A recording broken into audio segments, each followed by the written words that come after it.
Joe? Keeping cool, I hope? Glorious morning, actually. I was out watering at 5:30 this morning. My garden's beautiful out. These are the days we wait for in January and February, yes. Make them count. Absolutely. Get out and enjoy them. And boy, did the weather not cooperate just gorgeously for all the events this past weekend, including the big concert on Saturday night. Indeed. Yeah, we couldn't ask for better weather, truthfully. I mean, we need some rain, as we all know. Yeah. Preferred between midnight and 5 in the morning, but, we'll take what we can get. Right. But folks really should keep an eye to the city website because there are events there on the Common all summer long. There are. That was something we talked about when we finished the park, that we were going to, program it and liven it up and, let people use it. And John McDonald's done a nice job with the different types of entertainment throughout the summer. So it's free. There's usually food trucks around if you want to grab a bite or go to a nice Quincy Center restaurant after the concert. It's a great venue. It truly is. So certainly encourage people to avail themselves. Yep, absolutely. It's a great asset for what's becoming its own little community right in Quincy Center, something that was envisioned during the start of the redevelopment project many years ago. Certainly well received. The public loves it. It's a great space, and having some of the great entertainment in there just adds to it. Of course, summertime means construction projects and improvement projects, like at the Point Webster Middle School, Mayor. Yeah, during the summer we do a ton of work in the schools. Obviously, there's things you can't do while the schools are in session. So our public buildings department is very busy with a little bit of a back order of work orders from the spring, things that you can't really do while the kids are there, as they say. But one of the more visible ones really is the Point Webster Middle School, and down in Lancaster Street in Quincy Point. It doesn't have much green around it. The major play area for the school is all asphalt, and it's sloped. So if you're playing kickball or something, the ball gets away from you, it gets away from you. Speaker Mariano, state representative from that district, was able to secure $500,000 towards the renovation of that space. And we appreciate him for doing that. I think his family, a long time Quincy Point family, and a number of them went to that school as kids. In fact, we put into committee, the school committee, we put a request in to name that for his uncle, who was killed in Korea while serving our nation. Who went to that school. So full circle for the Mariano family. It's really cool. But at any rate, it's going to be well received. I know the principal, Christine Barrett, and the school community is very excited about any improvements on that site. So this will be the first phase. So if you're looking at the school from the main entrance, this side to the left, it's the major play area. We will be doing work to the other areas as the budget allows.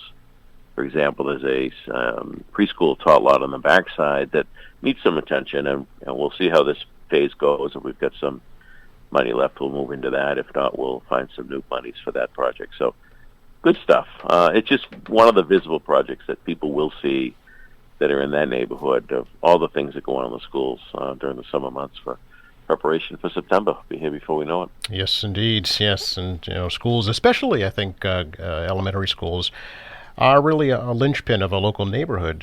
Everything kind of centers around that school. Certainly does, particularly if you've got kids in the school. Right. No question about it. And there's a very strong connection to values in a community, property values, to your school system status and its success. And if you've got a solid, good school system, that means you're going to have good, solid housing property values. So it goes hand in hand. Mayor, an announcement being held today regarding what will be called the Adams Presidential Center in Quincy Center. I wonder if you could tell us a little bit about it. Yeah, so this morning we'll be getting together at the Adams Academy, which is a historic place in itself, as we know, was built with money left from the will of John Adams. For him, his intention was to see a school be built for boys in the classics, Latin and the Greeks. So it did survive about 20 years as a private boys' school. And then upon its closure, I think it was Charles Francis Adams that suggested the Historical Society think he's one of the founders of it, and then go into that building, and they've been in there for a long, long time. So this morning we'll be in that building to talk about the proposed Adams Presidential Center, which is going to include a new nonprofit foundation board, which former retired general, I should say, Joe Dunford is going to chair. Catherine Craven will be on that. She's the CEO of Babson, and she's also chair of the Department of Education, the Board of Education, I should say, for the Commonwealth K through 12. Former Congressman Bill Delahunt. Those are the three charter members of this foundation, and that will grow probably to 15 to 19 members. And the main goal of that group will be to raise private dollars to create the concept of an Adams Presidential Center. And we're not creating a typical presidential library. I know that some of the stuff we kicked around early on, usually a library for a president is the repository of a lot of their papers and documents and so forth. I mean, the Adams papers, the bulk of them at the Mass Historic Society, some would be with National Park Service, perhaps there's a little bit at Quincy Historic, and probably a lot at the Library of Congress. But so it's not going to be that typical old place where scholars would go to do research. We're looking to build a facility that will be engaging, that will be educational, that will tell the story of the Adams' commitment to public service, but also hopefully be an inspiration for people to get into public service. And whatever that may be, it could be running for school committee, it could be going into the military, it could be running for higher office, it could be getting involved in a local neighborhood organization. But with citizenship comes responsibility, and I think the Adams family, of any of them, showed that. I mean, their commitment to this country was really unmatched, generation after generation. It didn't end with John Quincy Adams. You go on to Henry Adams and Charles Francis Adams, and one of my predecessors, Charles Francis Adams, I think the second, served as mayor of Quincy, then went on to become the Secretary of Navy under Herbert Hoover. So their commitment, and I think the other items, Joe, that's very, very relevant to today. You talk about, I know there's people that say, the founding fathers, a bunch of white males. What do we learn from them? And I think that's such an ignorant statement. And I think that people can understand our history a little bit better. I think the Adamses were, to the core, principled people, and they both presidents, and their wives for that matter, were opposed to slavery. They were both very concerned about partisan politics, about what would happen with the party politics.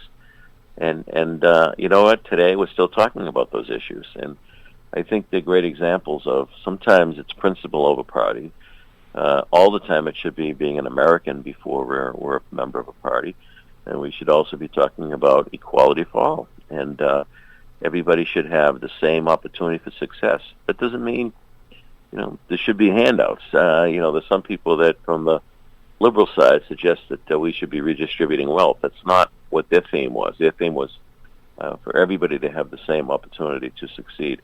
In fact, Abigail Adams, they had folks that worked for them in their farm. They had a black kid that worked in their household, and she wanted him to go to the schoolhouse in Quincy, and the school teacher, the schoolmaster, I think they called him at that time, was refusing, and she insisted and made a big deal about it. I mean, there's so much about the Adamses we don't know how far ahead of the time they were, and so I think people should re-engage with some of their founding fathers' principles. They weren't perfect; they were all flawed, as we all are, Joe. Nobody's perfect, but at that time in the history of the world, for those minds to come together and create this incredible republic is amazing. And there's always room for improvement. I mean, the Declaration said in order to form a more perfect union. They said a more perfect union, not a perfect union. So I think we could learn a lot from this. So I think it's a great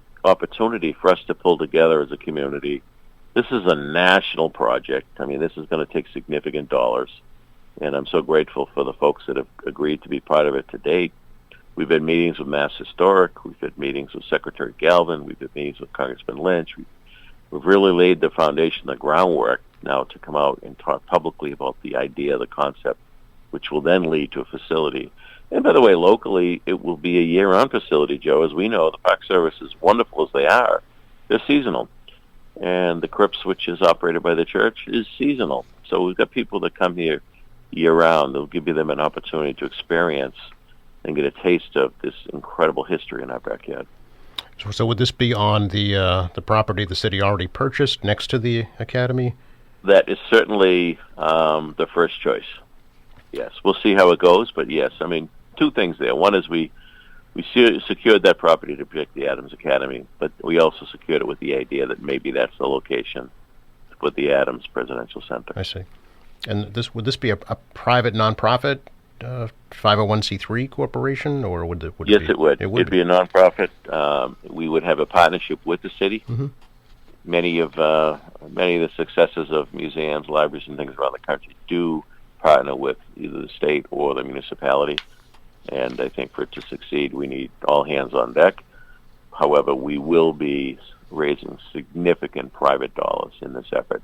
It could be an earmark from the federal government. It could be something from the state. But the significant amount of funds will come from the private sector. There's a lot of foundations out there, Joe, that believe in projects like this that provide significant money. For example, a few years back, the Teddy Roosevelt Library received a $50 million grant from the Walmart Corporation. So there are dollars out there for something like this, and we're still trying to identify the total cost until we figure the whole thing out. As you know, we've got two national consultants on board working with us right now, so we can figure out exactly what we want to do, and from the ideas, the concepts, the vision, the programming, then we can figure out, okay, how big of a building do we need, and how should that be laid out. We did not want to start with a building and back into it. That makes no sense. And it would be a separate staff that would run it, and just a separate operation? It would be a complete separate operation. Yeah. Correct. Yep. Any idea for a timeline? I hope to be breaking ground for 400th. Oh, okay. Which is 2025. Yeah. We've got some work to do, for sure. We're going to be spending an awful lot of time taking the concept on the road to raise dollars, significant dollars. So I hope at the very least would be breaking ground. Perhaps we'll be further along with the project prior to that, but that's kind of the goal. Has the city received the Adams collection back from Boston? No, we have not. Okay. This project doesn't depend on that, but that's something we'll continue to pursue.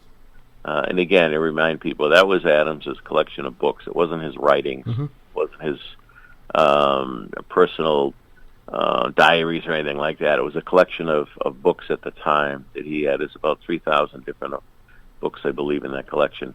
It was originally part of a gift from him to the town, and then Charles Francis Adams in the late 1800s transferred them from the Thomas Crane Library into the Boston Public Library.